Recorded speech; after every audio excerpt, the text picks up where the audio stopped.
தமிழ் கடவுளான முருகப்பெருமான் அவதரித்த திருநாளான வைகாசி மாதத்தில் வரக்கூடிய விசாக நட்சத்திரத்தை வைகாசி விசாக பெருவிழாவாக நம்ம வருஷந்தோறும் கொண்டாடிட்டு வரங்க.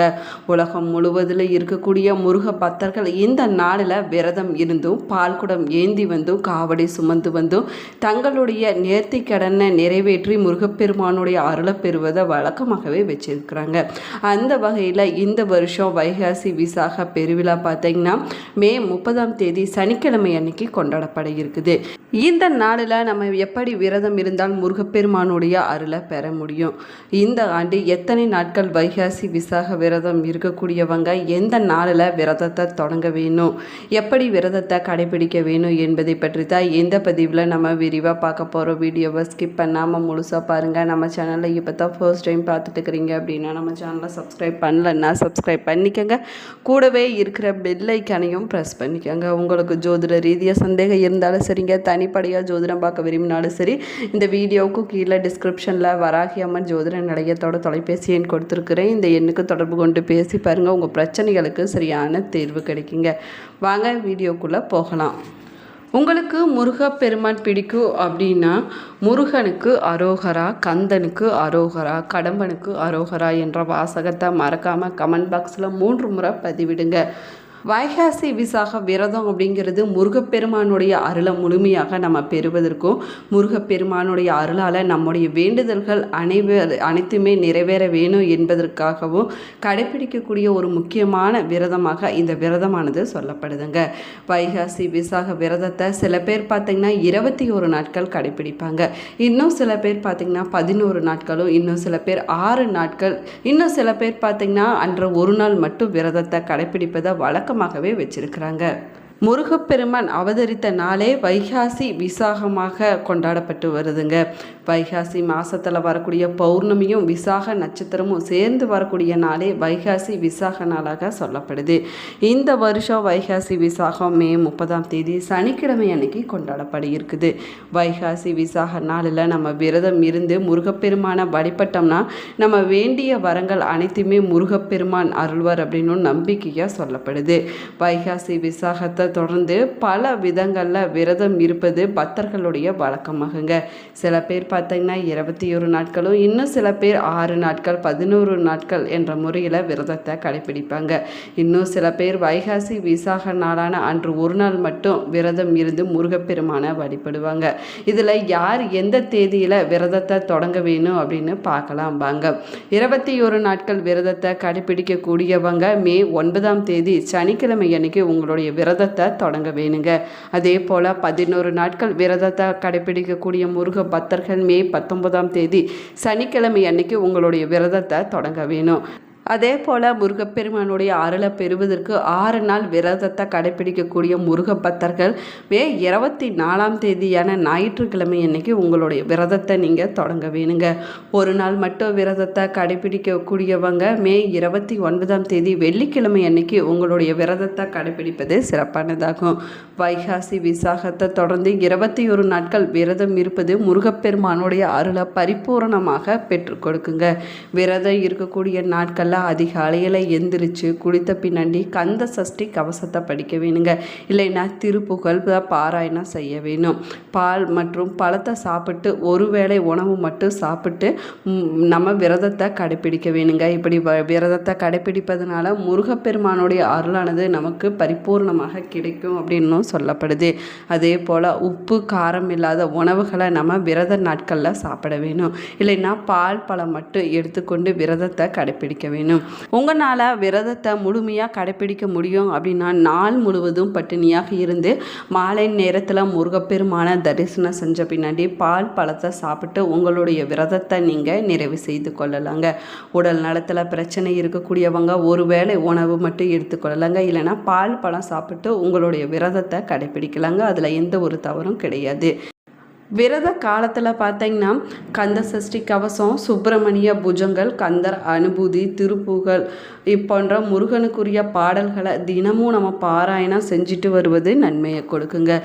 உங்களால் முடிஞ்சிச்சு அப்படின்னா தினமும் பக்கத்தில் இருக்கக்கூடிய முருகன் கோவிலுக்கு சென்று முருகப்பெருமானை நீங்கள் தரிசனம் செஞ்சுட்டு வரலாம்.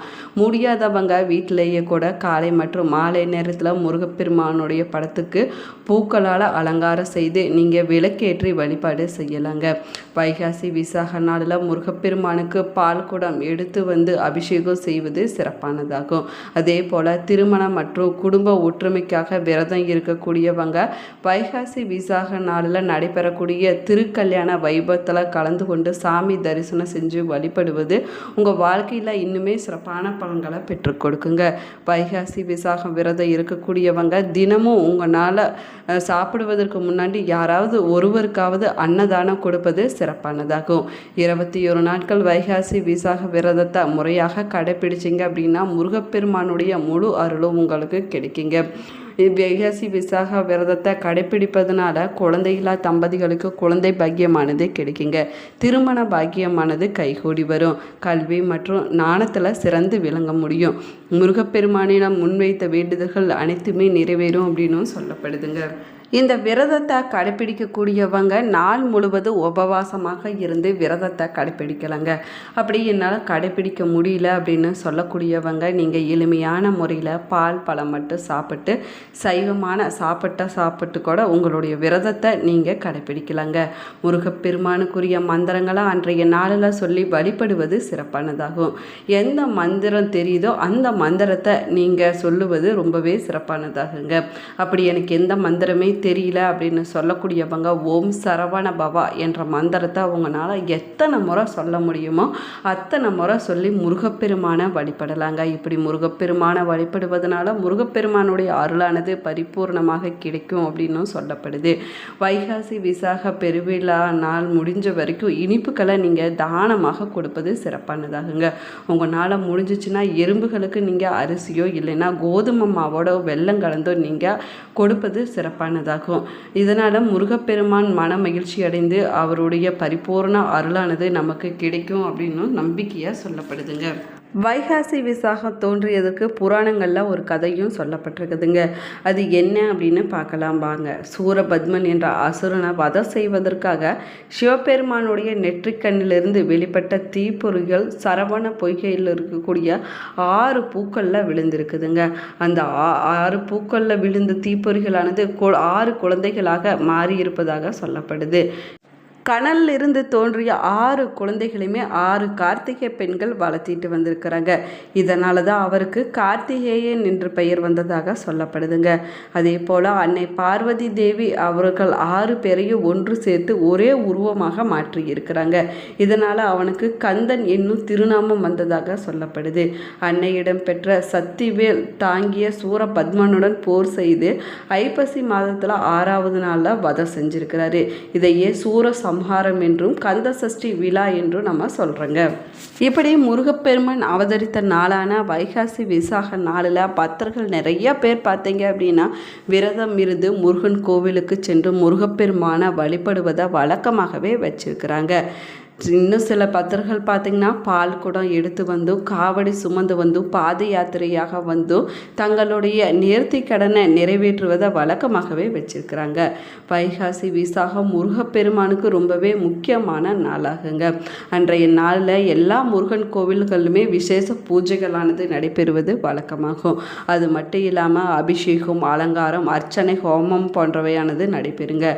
நிறைய கோவில்களில் பார்த்திங்கன்னா அன்றைய நாளில் பிரமோற்சவம் நடக்கும். இது 10 நாட்கள் நடக்கும் திருவிழாவாக சொல்லப்படுது.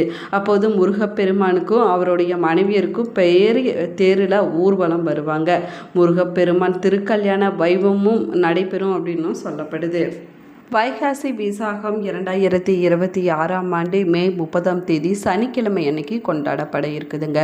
பௌர்ணமி திதி தொடங்கக்கூடிய நேரம் மே 30ஆம் தேதி பகல் 12:55 மணிக்கு தொடங்கி மே 31ஆம் தேதி பகல் 2:45 மணியோடு பௌர்ணமி திதியானது முடிவடையுதுங்க. விசாக நட்சத்திரம் தொடங்கக்கூடிய நேரம் மே 29ஆம் தேதி பகல் 12:31 மணிக்கு தொடங்கி விசாக நட்சத்திரம் முடியக்கூடிய நேரம் மே 30ஆம் தேதி பகல் 2:18 மணியோடு முடிவடையுதுங்க. இந்த நேரத்தில் முருகப்பெருமானை நம்ம வழிபடுவது ரொம்பவே சிறப்பானதாக சொல்லப்படுது. இப்படி முருகப்பெருமானை வழிபட்டோம் அப்படின்னா பிரிந்த கணவன் மனைவி ஒன்று சேர்வாங்க. குழந்தையில்லா தம்பதிகளுக்கு குழந்தை பாக்கியமானதே கிடைக்கும் அப்படின்னு சொல்லப்படுதுங்க. அதே போல் முருகப்பெருமானுடைய அருளானது நம்முடைய வாழ்க்கையில் பரிபூர்ணமாக நிறைந்திருக்கும். இந்த பதிவு உங்களுக்கு பயனுள்ள தகவல்களை கொடுத்துருக்குன்னு நினைக்கிறேன். இந்த பதிவு உங்களுக்கு பிடிச்சிருந்தால் லைக் பண்ணுங்கள், ஷேர் பண்ணுங்கள், கமெண்ட் பண்ணுங்கள். இன்னும் நம்ம சேனலை சப்ஸ்கிரைப் பண்ணலன்னா சப்ஸ்கிரைப் பண்ணிக்கோங்க. கூடவே இருக்கிற பெல் ஐக்கானையும் ப்ரெஸ் பண்ணிக்கோங்க. Thank you friends. நீங்களும் வைகாசி விசாக நாளில் முருகப்பெருமான தரிசனம் செஞ்சு உங்களுடைய வேண்டுதல்கள் நிறைவேஞ்சுன்னா மறக்காமல் கமெண்ட் பாக்ஸில் கமெண்ட் பண்ணுங்கள். தேங்க்யூ.